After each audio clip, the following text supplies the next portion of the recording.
열린 라디오 YTN에서는 시청자 여러분의 목소리를 듣습니다. 참여 신청과 의견은 유료 문자 샵 0945, 우물정 0945나 YTN 라디오 프로그램 열린 라디오 YTN 게시판을 통해 남겨주세요. 한 주간 뉴스를 꼭꼭 씹어보는 시간 미디어 비평입니다. 오늘은 송경재 상지대 사회적 경제학과 교수 전화 연결돼 있습니다. 송 교수님 안녕하세요. 네, 안녕하세요. 송경재입니다. 네. 자, 이제 지방선거가 끝났는데도 그 여파가 계속되면서 여야 간의 내부 갈등이 표면 위로 드러나고 있는데요. 이번 주에는 이 지방선거 관련해서 이 부분 좀 살펴볼까 합니다. 지방선거의 최대 격전지였죠. 미니 대선이라고 불렸던 경기도지사 개표 과정인데요.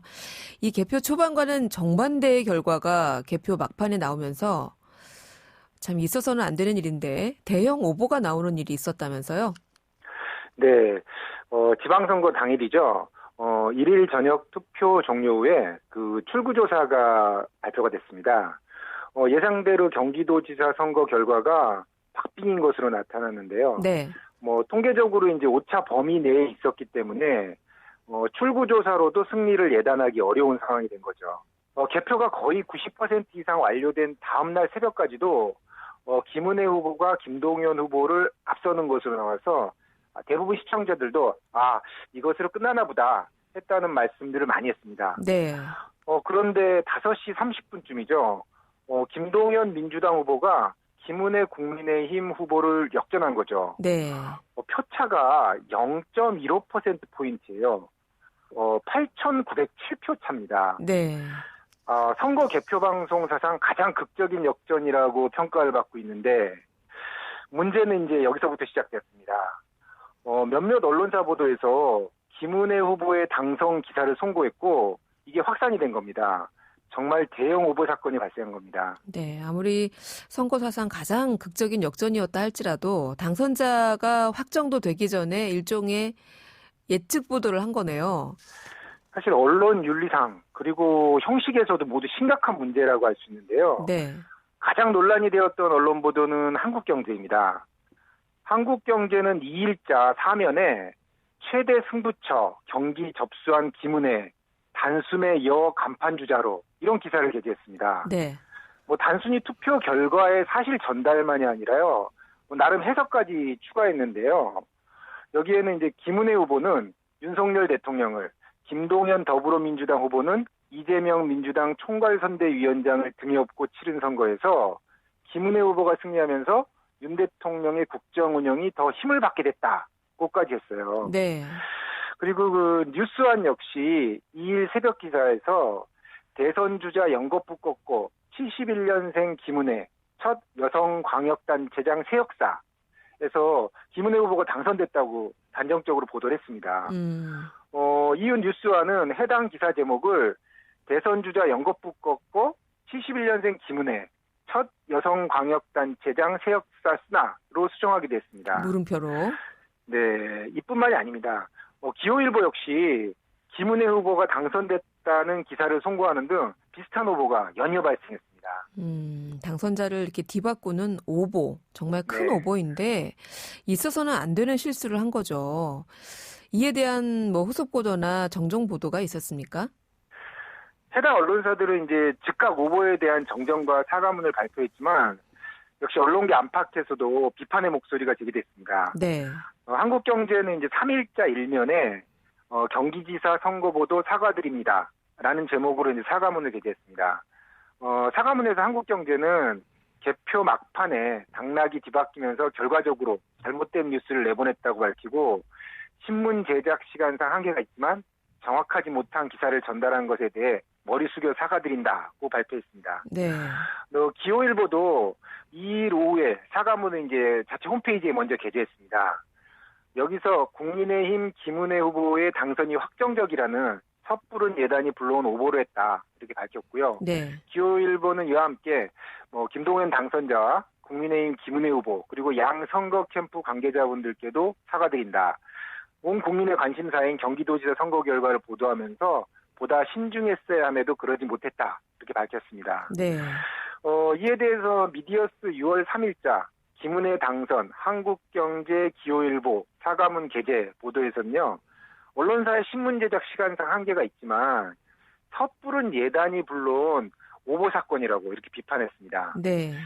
그리고 미디어오늘 역시 6월 2일자 그 김은혜 경기도지사 당선 기호일보 예단이 부른 오보 사과 보도에서 기호일보의 경우 홈페이지에 들어가자마자 볼 수 있도록 사과문이 게재됐지만 뉴스완의 경우 홈페이지 등에서 사과문은 찾을 수 없었다고 이렇게 비판했습니다.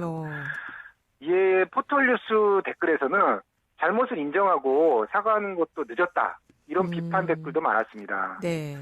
사실 이번 지방선거 출구조사도 큰 틀에서는 많이 적중했지만요.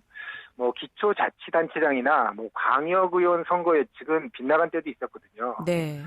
언론이 뉴스 생산 과정에서 이런 초박빙 선거일 경우 자칫 대형 오보 사건이 발생할 수 있다는 점에서 좀 다시 한번 그 깨닫게 해주는 사건이었고요. 한편 그 지방선거에서 이런 오보에도 또 다른 예측 보도 자료도 문제가 되고 있습니다. 이 오보만 문제가 아니라 뭐 예측 보도 자료를 냈어요, 이번에는? 네, 그렇습니다. 이번에는 이제 국토교통부인데요. 네. 국토교통부가 배포한 예측 보도 자료예요. 네. 이 보도 자료를 그대로 받아 쓴 것도 이제 논란이 되고 있는데요. 네. 그 SBS가 지난 4일자 취재 파일로 이제 취재를 했는데요. 취재 파일 장관 바뀌더니 미래를 내다보는 영험한 국토교통부 네. 보도에서 이게 밝혀졌습니다. 취재 과정에서 SBS 기자는 5월 30일 그러니까 월요일 아침 7시 37분에 국토교통부가 출입 기자들에게 보도 자료를 보냈고 그 이후 과정을 시간대별로 추적했습니다. 네.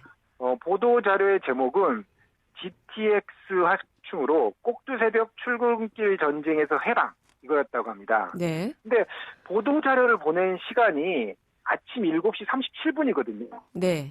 그런데 이 그 간담회가 이제 열렸는데 이게 14시, 오후 2시에 열렸다는 거예요. 그러니까 6시간 뒤에 원희룡 장관이 동탄역에서 지역 주민과 만나는 미래를 미리 알려주는 보도자료였습니다. 담당 기자 스스로도 기자 생활을 20년 넘게 하는 동안 정말 한 번도 본 적이 없던 미래를 내다본 보도자료라고 당황스러워했다고 하네요. 네. 문제는 또 있습니다. 보도자료의 세부 내용인데요. 네. 6시간 뒤에 간담회에 참석한 주민이 어떤 말을 할지 이미 모든 걸 내다보고 있었다는 겁니다. 몇 가지 소개해드리면요. 이날 간담회에 참석한 동탄 주민은 동탄에서 서울까지 가려면 지하철은 꿈도 못 꾸고 광역버스를 타야 하는데 이마저도 1시간 반이 걸린다. 하루라도 빨리 GTX 개통으로 불편을 해소했으면 좋겠다라고 발언합니다. 네. 여기에 평택 주민도 등장하는데요. 6시간 뒤의 인터뷰 내용의 보도자료에는 이렇게 적혀 있습니다. 평택도 상황은 마찬가지다. SRT가 있지만 요금도 부담스럽고 서울 시내 환승 때문에 불편해서 결국 광역버스를 타게 된다. 윤석열 대통령 공약사항이 GTX-A 노선이 빨리 연장되도록 이행해달라 이렇게 요청합니다. 네. 이제 더 가관인 게 있는데요. 원희룡 장관의 대답까지 보도자료에 미리 적어뒀습니다. 네.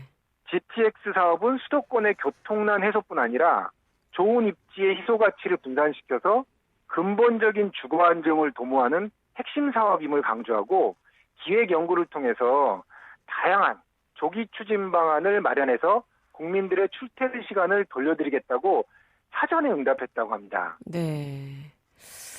뭐 우리 보통 엠바고라고 하잖아요. 사실은 아직 시작 전인데 뭐 했다. 과거형으로 이제 내용이 적혀 있어서 이렇게 오는 경우는 종종 있는데요. 그렇죠.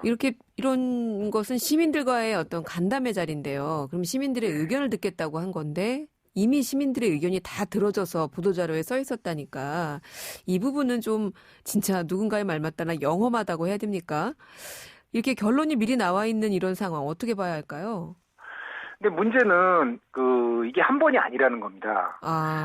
SBS가 계속 추적 보도를 했는데요. 네. 그 다음 날인 5월 31일 오전에도 7시 33분에 보도자료가 나왔는데 또 반복된다는 거예요. 네. 이날은 이제 국토교통부가 원희룡 장관이 그 철도산업계와의 소통을 통한 미래 철도산업 발전 방향 모색을 주제로 관련 업계와 역시 또 간담회를 개최했습니다. 네. 여기서도 보도자료에는 7시간 뒤에 간담회 내용을 아주 상세하게 제시하고 있습니다. 네. 또 뿐만 아니거든요. 6월 2일에는 원희룡 장관이 그 전세 사기 피해자를 만났다는 보도 자료를 10시 만남이 시작되고 2분 뒤에 이걸 보냅니다. 네. 역시 이 보도 자료에도 아직 시작도 안 했을 피해자의 말이 고스란히 들어있고요. 피해 시민과 뭐 공인중개사의 의견까지 제시해서 과연 2분 이내에 이렇게 많은 말을 하고 또 보도 자료를 작성해서 배포까지 했다는 것은 네. 좀 말이 안 되는 거죠. 네.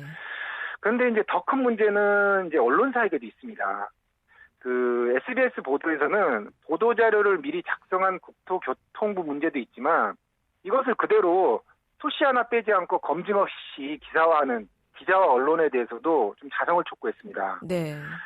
기자들이 좀 업무가 과다하고 또 각종 보도 자료가 있고 뭐 기획 기사나 발굴 기사 써야 하는 그런 현실은 있습니다. 네. 하지만 이건 아니다. 이렇게 꼬집었거든요. 네.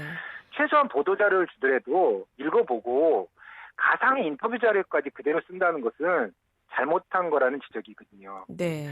사실 조금만 관심을 가지고 그 가상의 인터뷰 내용이 반복되는 것을 누구나 다 알 수 있을 거거든요. 네. 근데 이걸 검증도 없이 일부 언론사에서는 그대로 인터뷰 내용까지 옮겨서 기사화했다는 것은 단순하게 이게 기자 자질의 문제만이 아니라 취재와 데스크 등의 스크린에도 문제가 있는 것 같습니다. 더 황당한 건 그쪽 주민들일 수 있을 것 같아요. 그렇죠. 네. 이게 실제로 들으려는 게 아니라 다 짜여진 각본 속에서 형식적으로 하는 게 아닌가 이런 오해를 살 수 있을 텐데 자, 이렇게 저희가 오늘 전해드렸지만 개표 결과를 끝까지 확인하지 않고 당선자 예측 보도를 해버려서 오보를 낸다거나 아니면 이렇게 미래 시대에 맞춰서 작성된 보도자료를 확인 없이 그대로 기사화한다거나 이런 행태들 언론사로서는 사실 변명의 여지가 없을 텐데 왜 이런 어이없는 일들이 계속 발생하는 걸까요? 역시 두 가지 측면이 작용한 것 같습니다. 네. 첫 번째는요, 언론 현장에서 기본적으로 언론윤리, 그 저널리즘의 기본에 대한 이해가 많이 낮아졌다는 걸 지적하고 싶습니다. 많은 기자분들이 열심히 일을 하고 우리 사회의 그 알 권리를 위해서 노력하는데 일부이지만 좀 네. 경쟁과 좀 편리함에 익숙해져서 저널리즘의 기본 원칙과 사실 검증이 소홀히 하는 부분도 있는 것 같습니다. 네. 시급한 정비와 그리고 교육이 좀 필요한 부분이 있고요. 네. 둘째로 역시 언론 환경 변화의 문제도 지적해야 할 것 같습니다. 네. 언론사들이 인터넷, 특히 이제 포털 뉴스가 등장하면서 서로 경쟁적으로 속보를 내는 상황이 반복되고 있습니다. 맞아요. 아무래도 이번 예측 보도나 보도 자료 받아쓰기 등이 그 다른 언론사와의 속보 경쟁이나 뭐 기사를 더 많이 생산해야 한다는 부담감이 네. 현장 기자들에게도 영향을 미친 것도 있을 거라고 생각돼요. 네. 그래서 언론사 간 속보 경쟁과 기사 작성 양이 증가 등이 반복하면서 결국 저널리즘의 원칙도 둔감해지고 있습니다. 제 생각으로 그 언론사 차원에서 이번 사건은 단지 우리 언론사는 아니고 뭐 괜찮으니까 하는 식으로 넘어가면 안 될 것 같아요. 네. 이번을 계기로 좀 잘못된 관행과 검증 없는 뭐 예측 보도 그리고 보도 자료 받아쓰기 등이 언제든 그 우리 언론사에도 생길 수 있다는 일이라는 걸 인식해야 할 것 같습니다. 네. 그런 차원에서 이번 사건을 계기로 현장 기자와 편집국 그리고 그 오보 체크 등의 스크린 시스템, 뭐 비상 대응 이런 내부 점검이 좀 필요할 것 같습니다. 네. 알겠습니다. 교수님 오늘 말씀 잘 들었고요. 막판에 교수님 그 말씀하시는 전화 연결이 조금 고르지 못했는데 청취자 여러분들의 양해 부탁드립니다. 고맙습니다, 교수님. 네, 감사합니다. 네, 지금까지 송경재 상지대 사회적 경제학과 교수였습니다.